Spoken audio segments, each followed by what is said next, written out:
Kunstitöö on ikkagi tema looja sõrmejälg.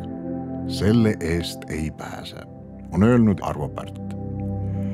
Käesoleval teosel on 2 sõrmejälge. Helilooja enda ja fotograaf Kaupo Kikkase oma, kellest tänaseks on kujunenud üks maailma tunnustatumaid klassikalise muusika valdkonna fotograafe. Ka foto ise on maailmakuulus ja ilmus New York Timesis Arvo Pärdi 90. juubeli puhul.